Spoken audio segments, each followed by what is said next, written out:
Fired up footballers. James here of Spitting Fire YT with Duane Rollins of Soccer Today of the Sports Podcasting Nation. What's going on here, Duane? Thank you for coming on. By the way, you could follow Duane at 24th Minute. Always links in the description. Smash that like button for Duane. Duane, all the way from Canada, correct? Yeah, I'm in Toronto. Yeah, I can see BMO Field from the balcony that I could step onto if I stepped away from the studio here. That sounds gorgeous. Some idyllic Canadian landscapes, if you'd like. Yeah, if you're into that sort of thing. That sounds beautiful. Well, thank you for taking the time to come on the show. So you do the Soccer Today podcast, follower of that show for a long time. Thank you for coming on the show. It's so awesome. And let's start it off. We brought you on to talk a little about the CBA that we've been breaking down here. This has been just a developing story with MLS now putting out another volley here recently, basically adding on another 2 years of something and trying to put everything into stasis? Yeah, essentially, the wording they used is a little confusing. We should give credit to Yahoo originally broke the story that this was going out, but yeah, they basically want to extend the same provisions that they ran the second half of well, I shouldn't say second half, basically the majority of the 2020 season, the COVID part of it after they renegotiated the force majeure clause was invoked last year, as people may know, the clause that allows them to open up something basically based on an act of God, which we're all living in still, COVID. Right? Yeah, exactly. So that allowed them to sort of reopen the CBA that they had agreed upon in January, and work with a 95% pay cut. So 5% pay cut across the board, 95% salary, which everyone agrees is I think fair on the players' front.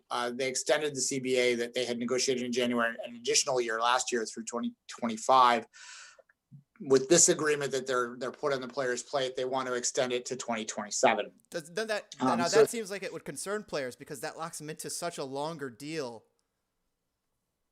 Precisely, yeah. Look, on the surface, if you're a fan, you look at this, you can go, this doesn't seem like that big of a deal. They're getting 95% of their salary. And what's 2 more years? And what I would say to that is, the whole idea of this is to try and build towards 2026, of course, when the U.S. hosts with Canada and Mexico throwing them a little help right there. The whole idea is it's going to boost up everything. Rising tide rises all boats. And the players with the original timelines would have been able, had the boat been rising, to sort of use that World Cup as leverage to perhaps get a better deal coming into 2026. So I can't help but think that the owners know this and want to take that little bit of leverage they might have had away by making the CBA go to 2027 now. So it'd be through the 2027 season clearly. So that's, 2 full seasons after the World Cup had happened. So they'll know by that point whether it did have the type of boost that they needed. And, if it did, then fine, the players can get a little bit of benefit from it. But if it didn't have as much as they want, then the owners won't be stuck in. So it is not nothing what they're asking for, the owners in this, despite how they presented it in their releases earlier this week, where it was kind of like, we're going to give the players the same thing they had last year. So if they don't take it, it's, that was implied. If they don't take it, they're kind of being greedy. So we'll see what the players react to that. But it is an offer on the table to play the 2021 season under, normal is the wrong way to put it, but under as normal a circumstances as you can, considering that we're still living in that act of God that we talked about already. And you also said in your article, it seems like that the owners pretty much hold all the power cards here. I mean, these are billionaires, not necessarily negotiating with millionaires where it is in other leagues like MLB, NHL, NFL. It's more like thousandaires. Yeah, 100,000 is what I put it. But precisely, I mean, you look at even the NHL or the NBA, the NBA, Major League Baseball. We know they get huge numbers, but I'm saying like even hockey, they're billionaires still, billionaires still, right? Like it's nowhere near what these guys are. Like a good salary in MLS is 200,000, which I'm not gonna dismiss. I would kill for that. I don't make $200,000. I don't know what you make, but I'm guessing it's probably not that either, nope. Right? We wouldn't likely be talking to each other if that was the case. Yeah. But we're also, we have a full career versus 5 or 6 years. We're right. We don't have to keep ourselves to the highest level of fitness as possible to compete at the highest level. Very short shelf life. Circumstances. Yeah, lots of circumstances that sort of contribute to that. And what with this pandemic happening, with a short career already, the owners are asking them to take money away from them, take money off their plate, which it's not the owner's fault. The pandemic, clearly, at least I hope not. That would be a story if it were. But I blame MLS for a lot of things. But I'll give them a break there. Yeah, they're asking for a sacrifice here, and I think that we all agree. I think most of us would agree that the players probably should be partners in this, but the players, for having talked to a few, will tell you that they want to be exactly that. They want to be partners, and they haven't really been equal partners at all at any point in the relationship. They've been employees, and that's not how you grow a game together. Well, you also mentioned that these players don't necessarily have the longest shelf life. They need to be able to make money during the years that they're able to play. So 4 or 5 years. So how likely does that make a strike? You know what? It depends really on what kind of strike fund they have. I don't know if you or any of your listeners have ever been in a union before and ever been in the situation. I have. I am in a union. I'm in the Teamsters. Very good. And I mean, I grew up in a union family, and I have been in a union in the past. I'm not now, but I have been in the past, and I have had a strike vote before. And I think any of us that have been in that situation know one of the biggest things when you go in to cast that vote is, can I pay my rent? Can I feed my family? Can I feed myself? Absolutely. And that really is ultimately the same with these players. Now, as I said, their salaries are pretty decent, a hell of a lot better than most union members. So they might be in a little better position than most to certainly last that out. And as I also sort of suggested in the 24th Minute Daily blog that I wrote today, this might be a good time politically, and you have to factor that in a sports strike, because you do have to try and gain the support of the fans to help get some leverage that way. That does help in a public sector like this. Not public sector literally, I mean a sector that is in the public eye. You do need the public support, and right now, where they'd be kind of invisible, like no one outside of the hardcores listening to something like this is really clamoring for the Colorado Rapids to play in March. Yeah, you mentioned that. Yeah, or fill in the blank. Like, I'm picking on Colorado a little here. I mean, how much are Chicago Fire? People in Chicago really clamoring for the Chicago Fire outside of the 6,000 to 10,000 people that paying attention, maybe 15, 18. But I always wonder what the Chicago Fire fan numbers are. I think I remember when I was growing up, they used to talk about Blackhawks fans being there was exactly 20,000 in Chicago. I don't know. And they all went to the stadium, so that's why they were successful that way. I don't know. Maybe it's changed now that they've won a couple Stanley Cups since then. But right, they had 2 million come out to the parade. Yeah, well, everyone likes parade. Anyway, I'm not a Blackhawks fan, so. What are you, Maple Leafs, by the way? I'm oh my God, my hockey fandom. I'm not actually. I'm not a Leafs fan, if that makes sense. I live in the city. It's hard, and I'm a huge Raptors fan. Raptors are my life. I enjoy the Raptors. But yeah, I well, not so much this year, but anyway, that was a different podcast. I actually, because I grew up outside of Toronto, and I had a satellite dish growing up. This is way off topic. So I had my pick of any team, and for whatever reason, I gravitated towards the Washington Capitals as a kid. So I've been a Capitals fan since I was 10 years old. Did the Capitals change from something? Were they something else? No, they've always been the Capitals. They won the Stanley Cup finally in 2018. Yes, so, congrats for Ovechkin and all that. Yeah, I did get to see that finally, and it was more emotional than I thought it would be, actually. But at any rate, moving back to the topic at hand here. All I was going to say with all of this preamble was that even the stadium I'm looking at, man, like, when we get 20,000 out pretty regularly, like, there's no one clamoring for it until the summer. It's a summer sport. Yeah. So they kind of have a little bit of leeway. Right. Good point. Well, I guess, let's start leaning into some of my other questions here. But before we do that, if everybody could take a moment to smash that like button and maybe even consider subscribing to Spitting Fire YT, it'd be greatly appreciated as well. We got Duane's links in the description. Check him out on Soccer Today. Greatly appreciate you guys taking the time to help fan the flames of Chicago Fire Soccer on YouTube. Greatly appreciate it. It does a lot. Every like and every comment, as always, feel the need to interject. Now or after that, we love reading your comments. But so Duane, another thing that brought me on here, or that asked me that I wanted to ask you about, I saw you tweeting about the Impact and how they're going to be going through a rebrand. And I know, well, the Fire just traded Georgi Mihailovic over to the Impact, so it's going to be his second rebrand in like 2 years. And also, Chicago Fire fans, as I just mentioned, very familiar with this idea of a rebrand. Also, one other thing, I'll get to that later. So what's going on there? How do you feel about all that? Look, yeah, the Montreal Impact. First of all, I should say this. Look, I'm not from Montreal, but I have a lot of friends there. I'm not an Impact fan, but I follow them and talk about them the second most of any team in the league because of our show. If you don't know, Soccer Today is based in Canada. We primarily look at the Canadian teams first and foremost, and then the rest of the league after that. So I do talk about the Impact a lot. So, close to my heart. It's a strong way to put it. Kevin's team, Kevin Laramie's team? Yeah. That was our original name of the podcast, was the Two Solitudes podcast, because in Canada, there's a famous book called The Two Solitudes, the French and the English. And he's from Montreal and I'm from Toronto. So that's cool. That's where it came from, if you want a little back history there. But anyway, the point I'm making is that I do want Montreal to succeed. My Toronto listeners might not like to hear that, but I do wish them well. And I do think that they should respect their history a little bit more. The Impact has been their name since the early 90s. They predate MLS, this club. So this is not a new name, as much as I will agree with anyone who objectively looks at it and goes, it's a stupid name or a cheeseball name, to be a little more polite. It is, absolutely. It's in the line of the old soccer, SAWKER, team names of the 90s. Just like the Fire, right? Yeah, exactly. And the Revolution. And the Crew, and even the Sounders and Timbers, or the Earthquakes, if you want to go even further back, or Whitecaps. So there's a lot of those names that aren't particularly what you would see in Europe, for sure. But I don't think we always have to sound exactly. Yeah, exactly. We don't have to sound like Europe all the time.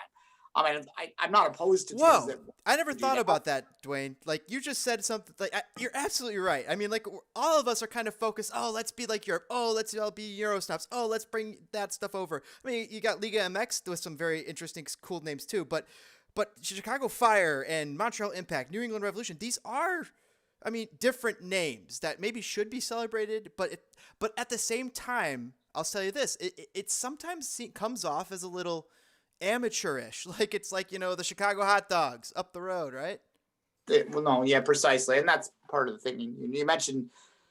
I think MLS fans, and this is a North American soccer thing in general. I'll use the word soccer purposely here. If you call the sport soccer growing up, you have a bit of a chip on your shoulder. You have a bit of you're always worried about how you're perceived by those that grew up calling it football. Let's just say that. That's true.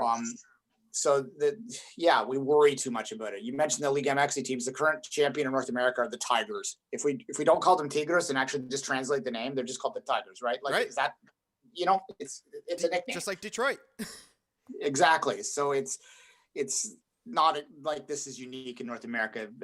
I think that the important thing is to have a brand and have an identity and have a history that you can gravitate towards. And when it comes to Montreal, look, they haven't ever really, they've never been the Habs, the Canadians. No one in Montreal, no one in Quebec ever will. No one in Canada probably will ever find the fandom the same way as that. They have a unique sort of historical tie-in and cultural tie-in that can't be matched. If you're a Montreal sports team, you're always chasing that, though, right? You're always trying to figure out how you can have a better hold on that market and not become for whatever the Expos. Reason. Yeah, I mean, the Expos, again, different podcast, but it's a lot happened there to make that happen. They had an owner that basically, have you ever seen the movie Major League? Yes. Essentially what that happened out in real time for the Montreal Expos. Well, I mean, it's almost like this brand identity issue, because think about this. Montreal you still really associate the Expos with Montreal, just that identity connection. We had Peter Wilt on the show. He was the GM and the president of the Chicago Fire. He helped create the crest and the name of Chicago Fire. He was talking about how they crowdsourced it. They did a whole bunch of outreach to try and gauge what the interest was. Of course, they knew that they had the Chicago Sting in their back pocket as far as history in the area of soccer goes around the Chicago area. And they had to, bring all that stuff together and also trying to forge an identity that connected, a name like the Fire that connected. So, I mean, it was interesting hearing him talk about that with the idea of brand identity. Can you speak to anything like that about maybe what Impact when we think of the Impact, I do think of Montreal, but I'm an MLS fan. I wonder what, non-MLS fan thinks. Yeah, look, as I say, the name itself, if you don't know, you mentioned Expos. If you don't know, they in 1967 hosted the World The Fair. World's Fair, right? Yeah, and back then, I wasn't alive to know, but I've been told. My mom has told me this actually, that it was a huge deal. So that's why they picked the name, because it was such a point of pride for them. Had they been, had the Expos come into being in the late 70s, they probably would have been the Olympics because of the same thing. They hosted the Olympics in 1976. So that was why. The Impact's not that. The Impact is, something that was made up in 1990 and has just been with them. But I do think there's value in longevity when it comes to a name. That's closer to my home. The basketball team I mentioned, like, let's be honest, Raptors is an absolute horrific name. It's an absurd name. Yes, it was based on the fact that Jurassic Park was popular when that team came into being. We make fun of it all the time, even in this city, but they're the Raps now, man. Like, Duane, the other thing is I associate dinosaurs with Alberta. Yeah, they're actually out there. So that's true. Yeah. Anyway, but it's our name now, and we won a championship with it, just like the Impact, although not in MLS, have won championships and won trophies, Canadian championship trophies, all those sorts of stuff. Had great games, played in that Great Eastern final against Toronto a few years ago as the Impact, and to take that away is to sort of turn away from that history. And for what? There is no evidence that I can find that name changes result in a boost in interest in the market. What results in a boost of interest in the market are two things, maybe three if I'm being generous: a new stadium, winning, and maybe an ownership change if the previous owner was particularly toxic. And none of that's happening with the Impact. They're just going to change the name. This is the New Orleans Pelicans. There's no bump there. They just different uniforms, different names, different nickname that no one's paying attention to. That's all. That third option you mentioned, the new ownership. I mean, the Fire just went through that, and I got to say, the bump from that was swift. I mean, and then we end up in 11th place, and not a lot. I mean, a lot of the players on this roster just don't bring you. They don't. I wonder how they're going to get fans in the seats to go see Robert Baric and Gaston Jimenez. I mean, I as a MLS and soccer fan, yes, but how is the other casual Chicago fan, the one who's used to seeing the Messis? Like, how are you going to get them to come? It's the $1 million question in any of the huge markets in this country. And unfortunately, Chicago, it's not a 96er team, as you know, but they're a 90s team and the first expansion team. And as that, I kind of looped them in with the other originals. And if you look at all of the original teams in MLS, they all suffer with trying to escape their past in some ways. Wait, I have to ask you about Toronto. How wasn't Toronto kind of new? Yeah, well, Toronto's from 2008 or 2007, pardon me. Yeah. But they've just, ever since they've been here, it's always felt like they've been in a position of dominance, similar to the Sounders and Galaxy. Yeah, well, TFC was terrible, then they were amazing. There's been TFC's had very few mediocre seasons. They've either been one end or the other. Didn't have the greatest launch, but they've certainly have been a model team that, to get into it real quickly, there was an ownership change with TFC. They're all owned by the same company, Maple Leaf Sports and Entertainment Inc. Maple Leaf Sports and Entertainment Inc. was sold about 7 years ago. And that sale they used to be owned by a pension fund. The Ontario Teachers Pension Fund used to own them. So they were basically there to make money for teachers to retire with. They didn't have any inspiration, any desire to win. And then they were sold to Bell and Rogers, which are the two major cell phone and media companies in this country. So they want content, and they want content that's successful. So that basically overnight went and turned MLSE into an organization that was a laughingstock to an organization that has won an MLS Cup and an NBA title. Whoa. In 5. So yeah, that's. Is that why Kawhi was kind of not even? That's why Kawhi got there real quick. Yeah, well, yeah. I mean, I'm not a basketball expert. I'm a basketball fan, but for sure, the amount of resources that are put into that team and the teams that MLSE owns is among the best in North America. I think Americans generally, I don't mean to be dismissive, but Americans generally kind of forget about us up here, and they kind of forget about how damn big Toronto is.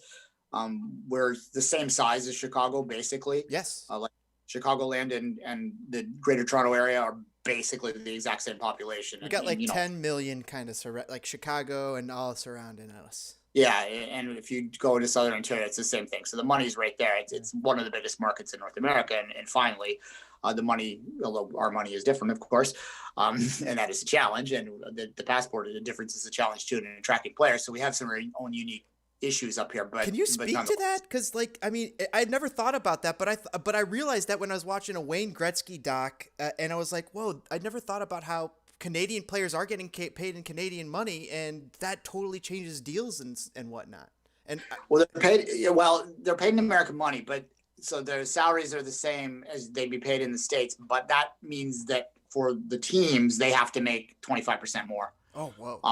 With things basically because the dollar is typically trades around 75 cents. So a Canadian dollar is worth 75 cents American. You know, there was a brief period of about 4 or 5 years where that was not the case, and the Canadian dollar was close to par with the American dollar. That was when gas and oil was booming, and because the gas and oil industry in Canada is pretty big. So after that died off, then, you know, here we are. So in terms of what it means from a financial standpoint, it's just is a greater challenge on the teams. They have to pay a premium.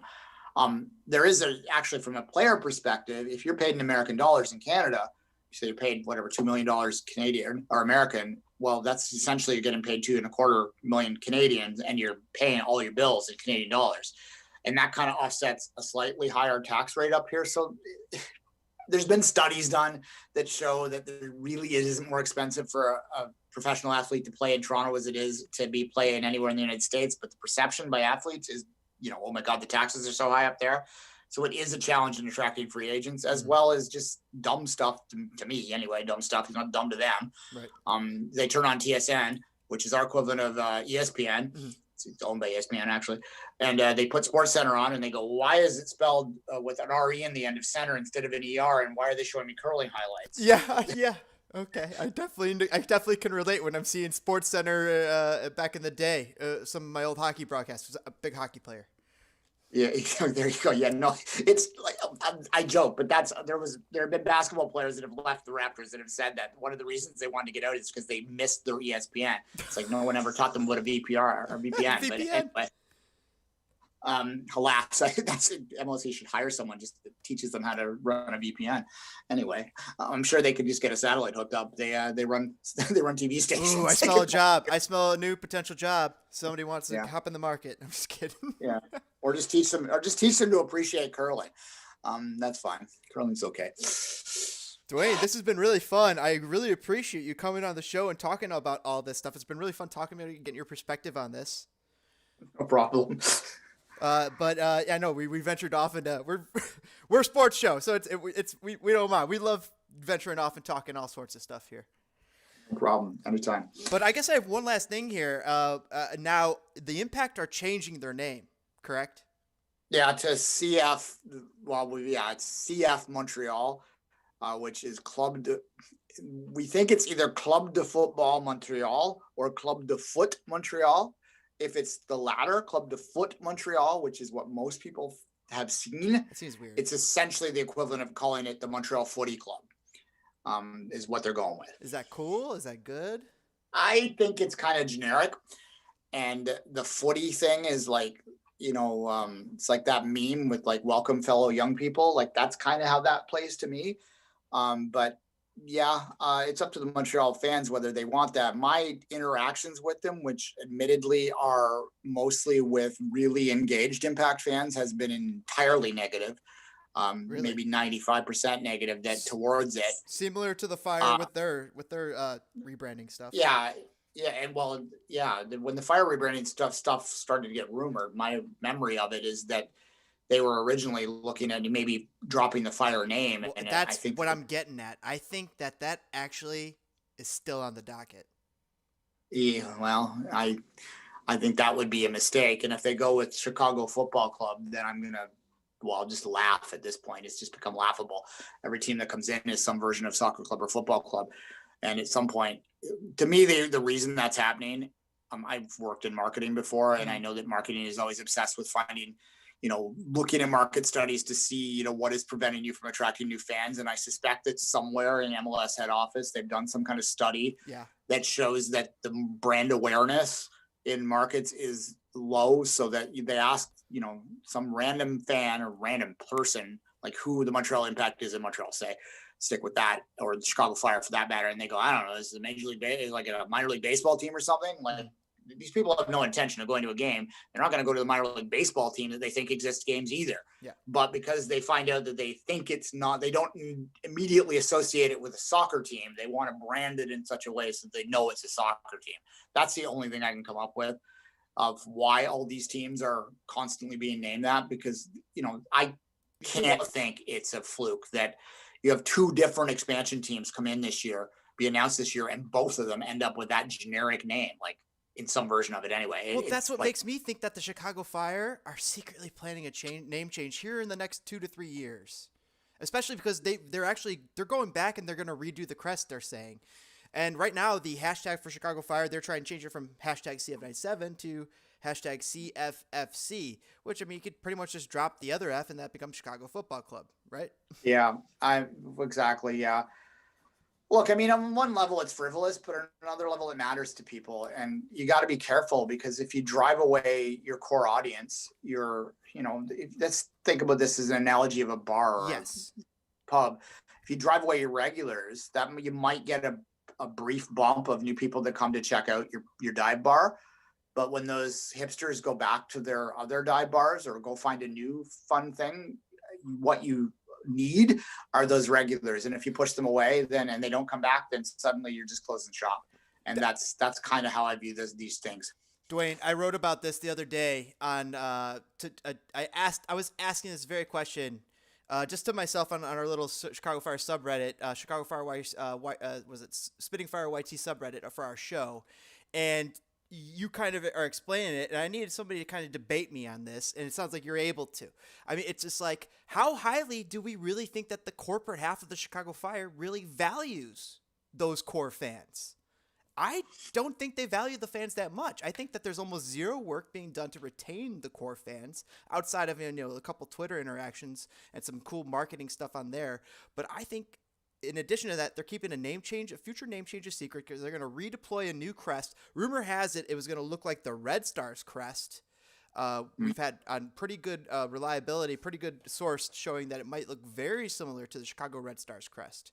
Almost like you'd think they're brother sister, and maybe there's a benefit of that because you get that solidarity of identity with two Chicago soccer clubs.